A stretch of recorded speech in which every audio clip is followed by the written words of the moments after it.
Hello my guys. Hope you're good, yeah? Yeah, I'm good. Pia mimi niko fiti. A quick one. Today I want to go to teach on the topic of reprogramming our subconscious mind. And I will explain the simplest ways, in the simplest terms that you can understand it. How did I change my subconscious mind? How did I change my belief? How did I change how I see things? One, it's a very painful process. The process of changing your belief, the process of changing how you see things from a different spectrum, it is a very, very tough process.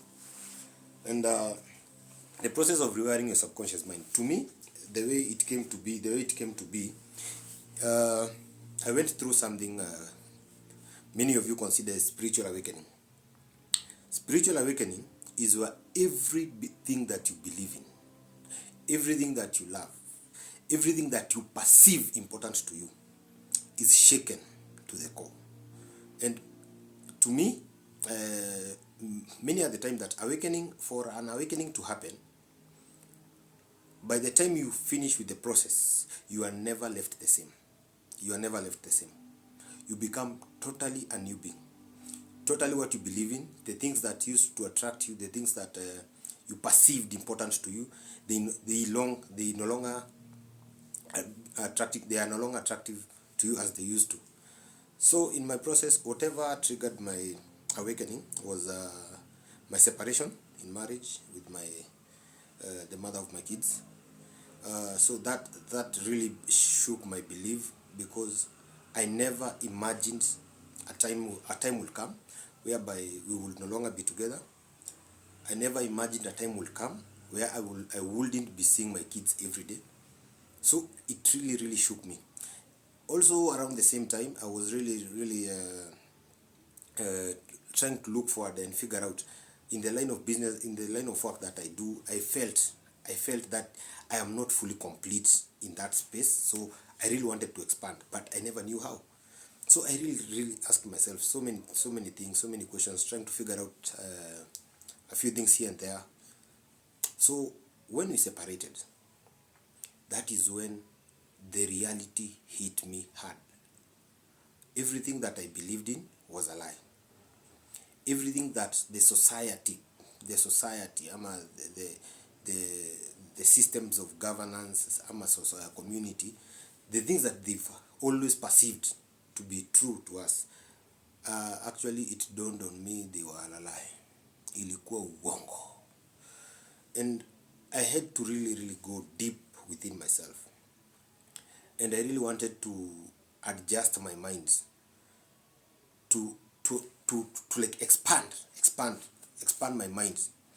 So I really had to go deep within me and deal with the real issues that were bothering me. One, I had to deal with my perspective about money, my perspective about relationships, my perspective about religion, my perspective about systems of governance. I had to really take time and go deep and try and figure out what really happens. And that process, my brothers and sisters, it took me 1 year.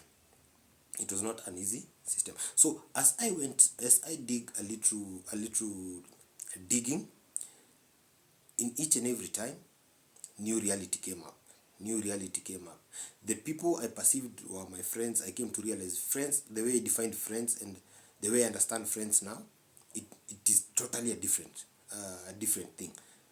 So when I went deeper, I really worked in changing my perspective.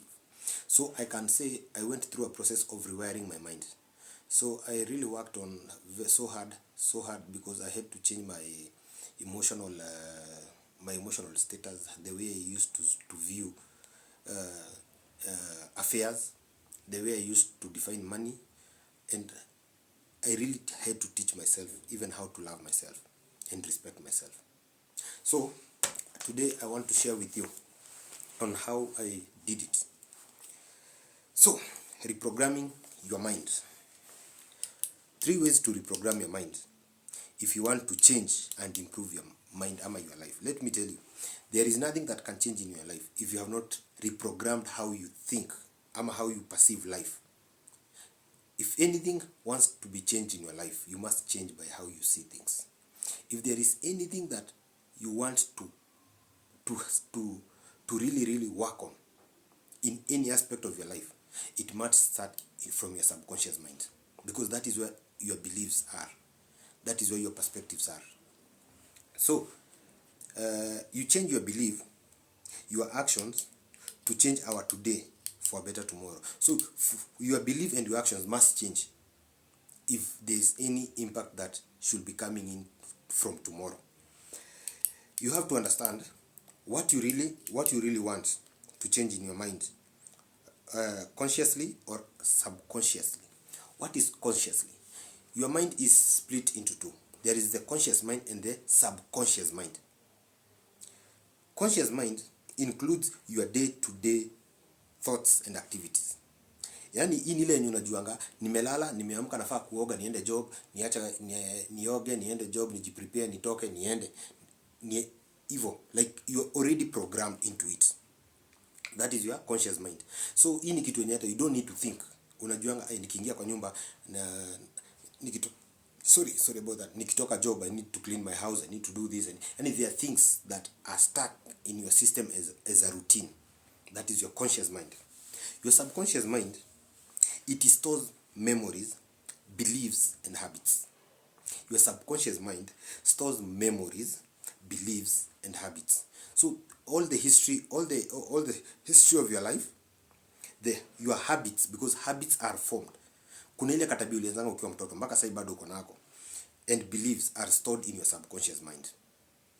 So subconscious mind, nitakwambia, it is more of a storage of your life.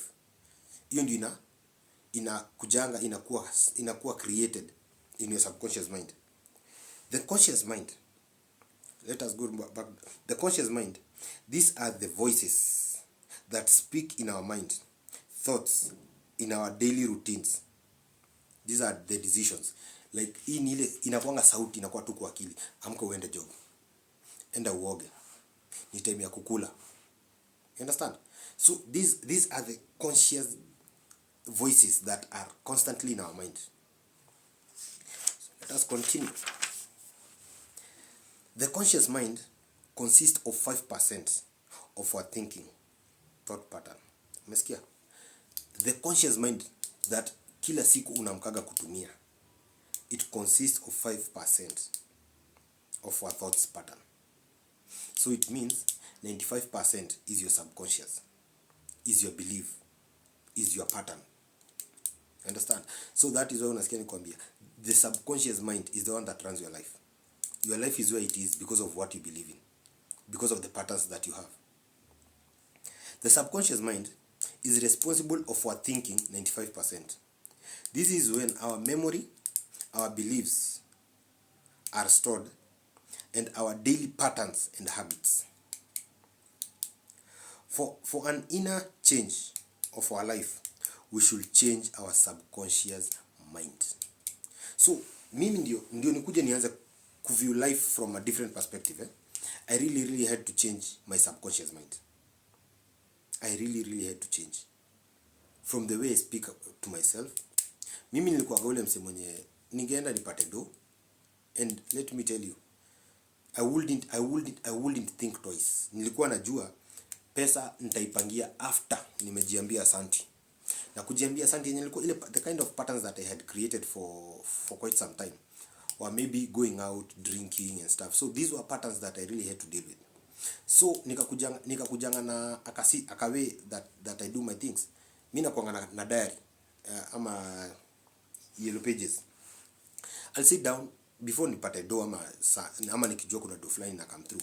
I'll sit down with my pages and write down everything, every responsibility that I need to deal with. I'll write it down first. So when the funds come in, I'll deal with that. And that is one thing that really enabled me to change my patterns, because that is the only way that ilikujanga ikanisaidia kukuwa na financial discipline, because I was very indisciplined because of the patterns of my past.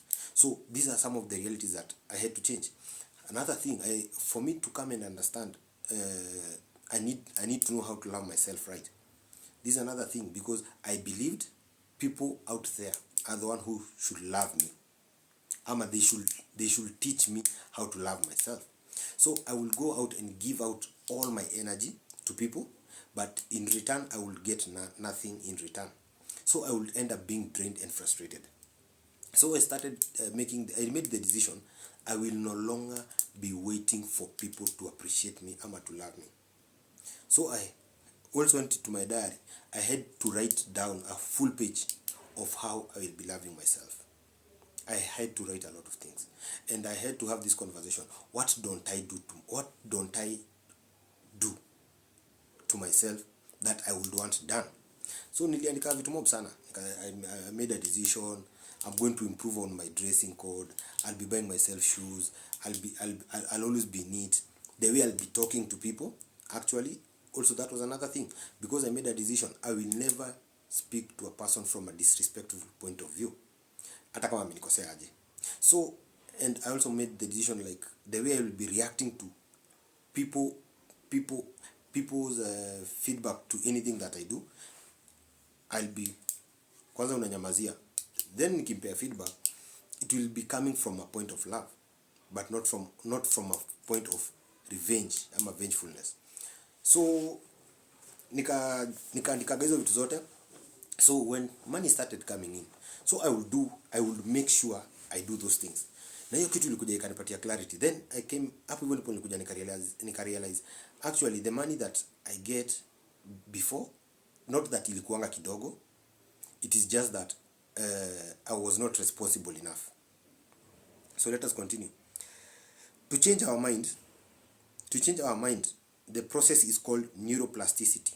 The process of changing your thinking patterns, thought patterns. That is called neuroplasticity.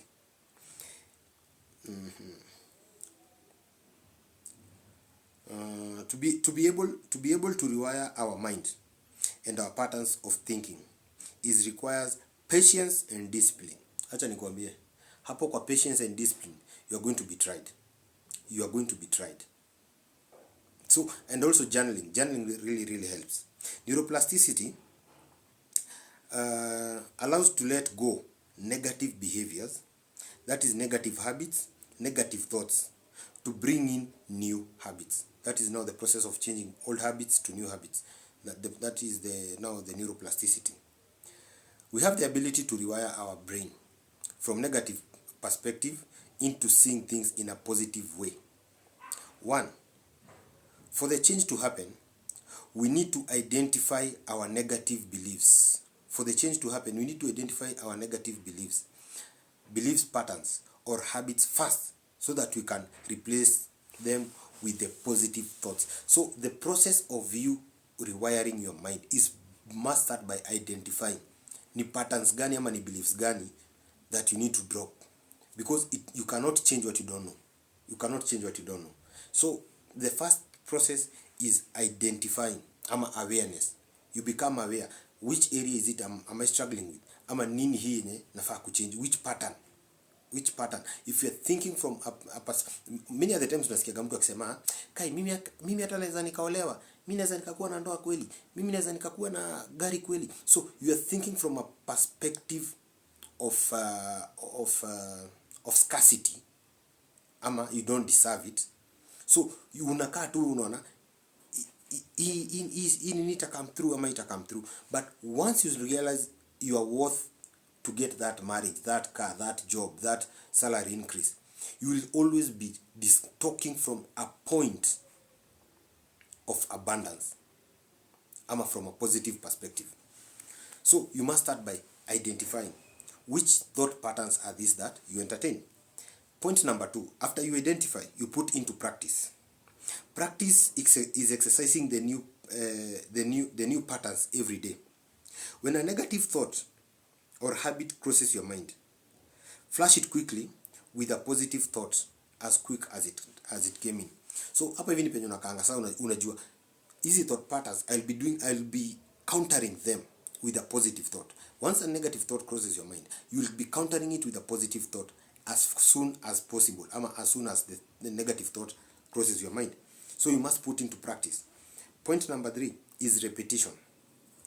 This is now making it a habit, doing the right thing, having the right thoughts, having the right patterns, till it's wired permanently in your subconscious mind. So you must create a repetition of good habits and patterns. Once you create it as a repetitive positive habit, you are repeating it constantly, it is going to be registered in your subconscious mind. So it will be just a matter of time. You will realize you are no longer struggling to make the right decisions. You are no longer struggling to have positive thoughts, because already your subconscious mind has registered new information. So this new information will be the one which is activating your thought patterns to a positive perspective.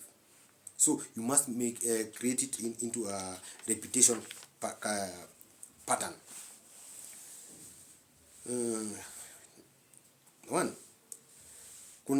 There's another point called cognitive restructuring. This also in restructuring our subconscious mind. Cognitive restructuring, ama CBT. This is noticing negative thinking. Cognitive restructuring. This is when this is noticing negative thinking patterns in our emotions and behavior and replacing it with a positive mind. So hapa hivi ni penye ukienda kunotice you want to comment something from scarcity mentality, you replace it immediately with a positive mentality as a response. Because how you respond, you are sending a vibration into the universe. So if your vibration always is a vibration of complaint, it becomes very difficult for you to attract anything. And you see things, nothing works for you. So you're really struggling. You are going to really struggle to attract anything or to manifest anything. When a negative thought comes across your mind, it's good to ask if it's a right, if it's a wrong, and sorry about that. When a negative thought comes across your mind, it's good to ask if it's a wrong or a right thought, and see the opposite of it. So hapa hivi penye simply whatever cognitive restructuring is by replacing all your negative thought patterns and beliefs with the positive. So wewe kama una believing ikonya kunanga gari, don't go out there speaking kwetu hatunanga magari, so mimi siwezi nikapata. No, start seeing yourself you can have that car, because that is how you can attract it. Because if you believe you can have it, then you are going to know. If you can believe you can have this car, you need a driving license. So you are going to find yourself registering for driving classes, because in your subconscious mind it has already started to picture yourself, to bring the image of you and a car driving. So for you to drive, you must have a driving license. So these foundations are going to start aligning. But if you keep seeing yourself kwenye mnanga gari, it will be very difficult for you to have even the thought of ever owning a car. Are we together? You can always control your first thought and have a second thought which is always improve with time. Kuna first thought na kuna second thought. Don't always react to the first thought. Always go to the second one or the third one. Because as you revise your thoughts, that is how you start creating patterns and structures of your thinking. That is how you start creating patterns of your thinking. So it is very important. In the process of rewiring your subconscious mind, you must always revise your thought patterns, your decisions, your beliefs. You must always revise them. Okay. Haya, kuna cognitive restructuring. Then, these are techniques of restructuring our subconscious. That is cognitive restructuring. Point number 2 is visualization. Visualizing is very powerful. Visualizing is very powerful. See yourself achieving what you thought you cannot achieve. Let me tell you, kuna msee nilikuwa naambia, there was a time a while ago. I remember, I think it was back in 2022. Around 2022. This house that I'm staying, my house, I had the exact vision of this house as it is in 2022. And it started as a desire. What kind of a house would I want? Na saa hizo niko na hii vision, nakumbuka nilikuwa nakaa kwa beshte yangu. So sikuwa na finances, sikuwa nini, but I used to visualize what kind of a house do I want. I want an open kitchen, a house looking like this, house, I will furnish my house like this. And let me tell you, around I can say 90% accuracy of the vision that I visualized of the house that I want is how this house looks. So visualizing is very, very important. Bring those images to the surface of your mind. See yourself achieving what you thought you cannot achieve. Start by seeing you as self-achieving. See yourself driving that car. See yourself in that wedding ring, that wedding suit, that wedding gown. See yourself in that position in a company. See yourself discussing business worth money. It will all start by visualizing. That is how we attract. Visualize yourself, change, and enjoy the reality of your changed self. So you must visualize the image of what you want, the belief, and see yourself living in that reality, in that visualization of yours. That is how visualization works. It is another way of manifesting. Visualizing is another way of manifesting, because you are calling to the universe whatever reality that you want. So if you visualize and see yourself living in that reality, trust you me, it will come true. It will come true. Sawa. Point number 3. Ya kwanza ni cognitive restructuring, visualization. Then the third one is affirmation. One, affirmation. Always repeat affirmations every day, before bed and in the morning, before you start your day. Affirmations is affirming yourself, because let me tell you, before you are affirmed out there, you need to affirm yourself every day. You need to tell yourself, I am beautiful, I am worth it, and I deserve all the good things that are under the sun. Once you affirm yourself, I deserve this marriage, I deserve this job position, I deserve living a good life, I deserve all the good things that you consider good to yourself. Once you affirm that, it gets registered in your subconscious mind, because now it is something you believe. You are changing it into a belief. The more you affirm it, you are changing it into a belief. And let me tell you, every day you repeat those affirmations, they register in your subconscious mind. It reduces stress and anxiety. Affirmations reduces stress and anxiety. Many other times people can get anxious if they realize whatever they were manifesting for is taking longer to come into fruition. So by you affirming every day, this thing helps in reducing of stress and anxiety. It changes your subconscious from thinking from a point of lack to a point of abundance. That is how affirmations work. Affirmation, they change your thought patterns from a point of lack to a point of abundance. Self-affirmation help to brainwash yourself from what you have been taught to know to what you want to know ama to be. So self-affirmation ndio inakujanga ina create reality ama ina changing the belief. Kama kwenye mlikuwa mmeambiwa mtaipata gari, kama kwenye wewe una believing ambariki yangu ina ndoa, once you start affirming, I'm going to get married, I'm going to be wealthy, I'm going to be successful, I'm going to be healthy, you are affirming. So you are sending those signals. And once you send those signals to the universe must respond by giving you back that reality that you are calling for. So affirmation is another way of calling to life the reality that you want. And that is the topic on subconscious mind. And that is those are a few of the things that I really used to change my subconscious mind and to bring into fruition the reality of the life that I live now. I'm not yet there. I'm still working on, and I know mbele ni kuzuri. So cheers. I hope you can also work on your subconscious mind every day. Make it a habit, and you can do it for 4 months. Just for 4 months, you are going to see how your life will really change. So I love you so much. Cheers. Peace out.